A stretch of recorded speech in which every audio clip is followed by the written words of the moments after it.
praaksara sejarah arkeologi. Masa praaksara sejarah arkeologi. Ada yang masih ingat? Dibedakan menjadi berapa zaman? Bagaimana Pak?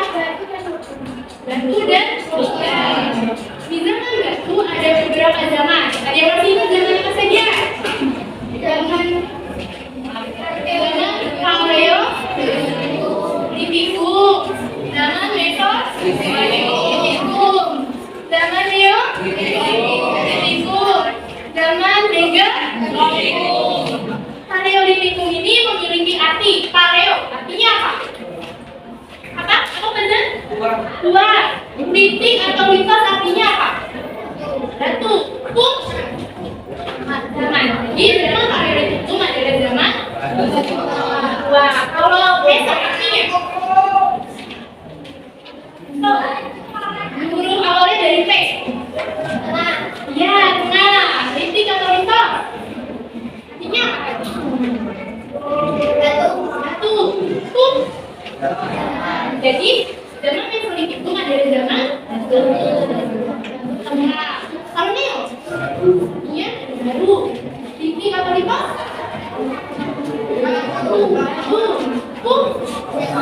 Jadinya zaman. Kalau Mega? Litik litos? Jadi zaman Megalithikum adalah zaman. Oke, kira-kira nih pertemuan minggu lalu kan kita membahas tentang masa praaksara secara arkeologisnya ya. Ada yang tahu nggak sih? Hari ini kita mau belajar tentang apa ya? Tentang apa? Aktivitas manusia di masa praaksara. Sebelum materi, nah ini lihat gambarnya. Gambar apa ini? Sobek atau ulukan dari batu ya? Apa kalian bahwa peralatan dari batu seperti gambar ini telah kita gunakan dari dulu loh. Dari kapan coba? Dari kapan? Dari dulu ya. Dari sebelum kamu lahir, sebelum ibu kamu lahir, sebelum nenek kamu lahir, dan lebih jauh lagi sebelum manusia mengenal tulisan, manusia sudah menggunakan peralatan dari batu karena dapat didapatkan itu diangkat, sudah lalu habis itu dibentuk dan digunakan, dipakai. Kaitannya apa dengan materi kita kali ini? Peralatan dari batu termasuk adalah peninggalan apa? Kehidupan manusia di zaman praaksara. Dengan materi pembelajarannya, pengertian masa praaksara. Dan aktivitas manusia di masa praaksara seperti berburu dan mengumpulkan makanan, seperti masa bercocok tanam dan masa perut daging. Ya. Selain kita belajar tentang aktivitas manusia masa praaksara, kita juga belajar tentang peninggalan-peninggalannya. Dengan tujuan pembelajarannya, yang pertama, kalian dapat mendeskripsikan kehidupan atau aktivitas manusia di masa praaksara. Lalu kalian juga bisa menyebutkan peninggalan-peninggalannya. Lanjut ke materi pertama, yaitu pengertian masa praaksara. Di belakang kelihatan tidak? Kelihatan ya? Jadi masa praaksara ini ada sejak manusia itu sudah ada. Lalu masa praaksara berasal dari kata pra dan aksara. Pra artinya apa? Aksara. Jadi masa praaksara adalah masa di mana manusia belum mengenal tulisan. Atau bisa juga disebut dengan masa Nirleka. Nir itu artinya tidak, Leka itu artinya tulisan. Jadi masa Nirleka masa apa?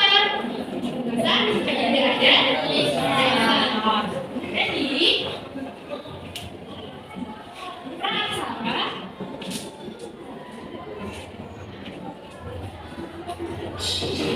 dengan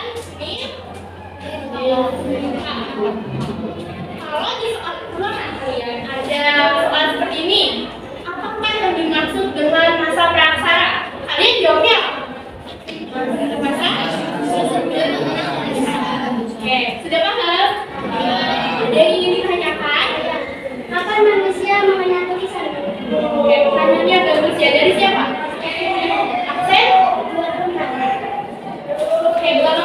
ya. Jadi, manusia mulai mengenal kisah itu sekitar abad ke-5 yang ditandai dengan apa? Adanya Yupa. Yupa itu apa, Bu? Itu berkulit yang menggunakan bahasa Sanskerta dan huruf Pallawa yang ditemukan di Purwarenaman, Kalimantan Timur. Lalu, perkembangan aktivitas kehidupan manusia seperti apa sih, Bu? Nah, perkembangannya itu ada masa berburu dan mengumpulkan makanan, ada masa bercocok tanam, dan masa perundagian. Di masa berburu dan mengumpulkan makanan ini dibedakan menjadi dua tingkatan. Ada tingkat sederhana dan tingkat lanjut. Kita bahas satu persatu ya.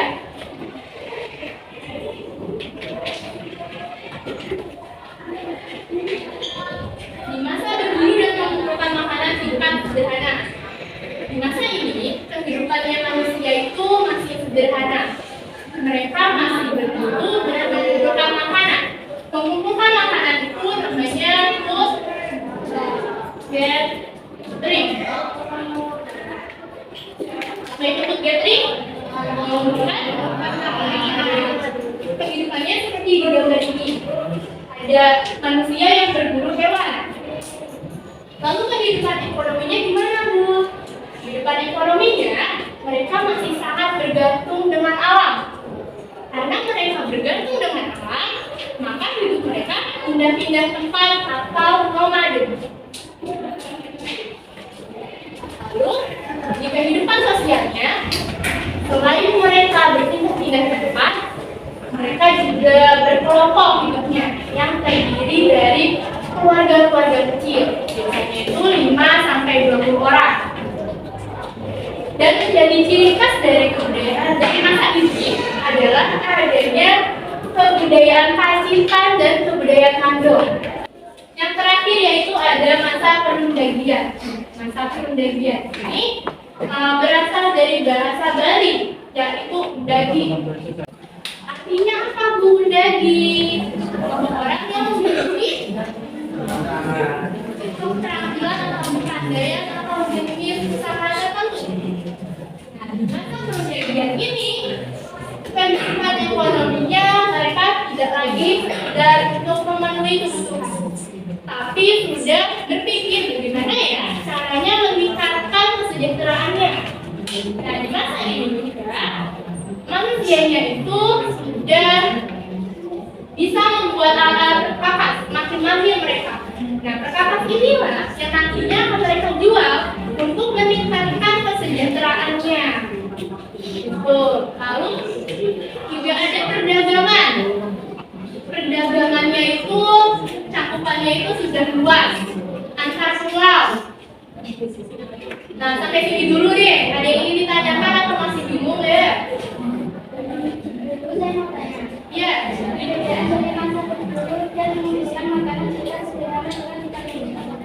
Perbedaannya di masa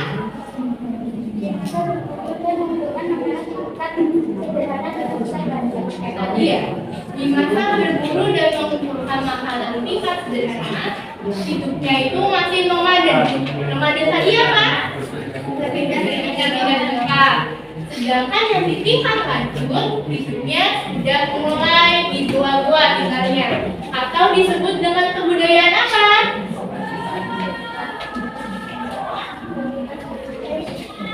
Bisa. Nah,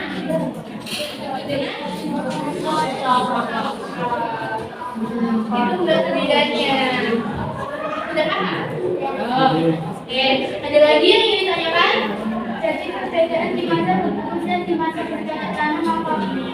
Perbedaannya ya, di masa berburu dan bercocok tanam. Di masa berburu itu mereka masih berburu, masih mengumpulkan makanan. Kan di masa bercocok tanam mereka sudah food produksi. Tadi mengumpulkan makanan disebut apa? Food producing. Jadi perbedaannya di situ. Terus mereka juga di bercocok tanam ini sudah membentuk masyarakat perkampungan. Kalau di masa berburu kan belum ya, masih berkelompok mereka. Kenapa dinamakan tapak sorong? Nah, sayur. Karena bentuknya lorong. Lorong ini digunakan untuk menggali umbi-umbian. Nah, ini perhiasan di masa perunggu. Jadi dulu itu gelang itu tidak ada yang seperti yang Bu Amal pakai ini. Belum mengenal gelang yang seperti ini. Adanya gelang yang seperti ini. Lalu ada nekara. Nekara itu adalah fungsinya ya untuk sarana memanggil hujan atau sebagai alat untuk upacara adat. Inilah peninggalan di masa baru Gajian. Oke, kayaknya udah mulai lemes ya. Kita main game mau? Boleh dari atas ke bawah, boleh dari samping kanan ke kiri ke kanan, menyerong juga boleh. Satu lagi, lekok.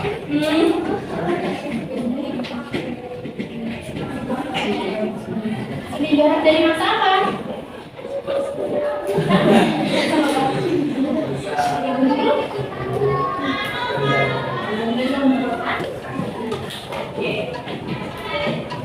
Tangan dulu buat kelas ini.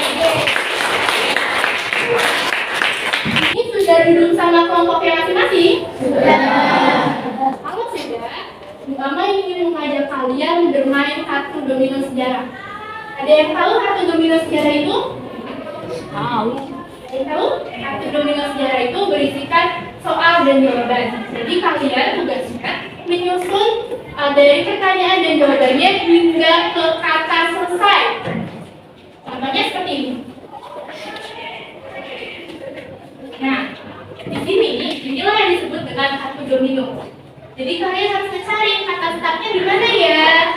Habis itu kalian menyusun pertanyaan dan jawabannya. Kalau pertanyaannya berada di kotak warna kuning, jawabannya ada di kotak warna kuning. Kalau pertanyaannya berada di kotak warna biru, jawabannya ada di kotak biru. Paham? Paham. Lalu setelah kalian menyusun, kalian bisa berdiskusi satu soal selesai. Setuju? Setuju. Oke. Silakan kelompok berapa? Boleh maju perwakilannya satu.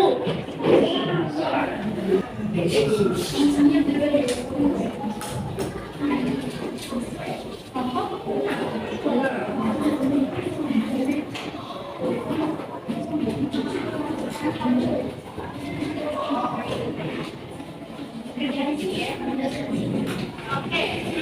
Lalu kelompok berapa? Dua. Perwakilannya maju.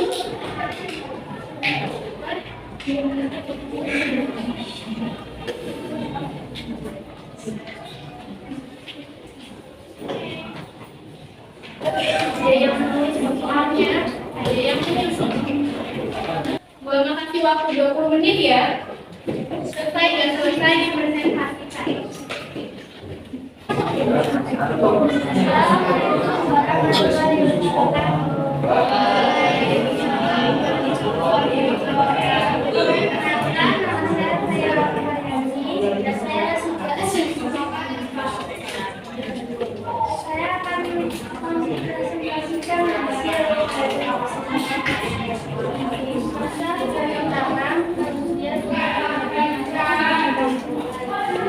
Bukan gangguan kelompok.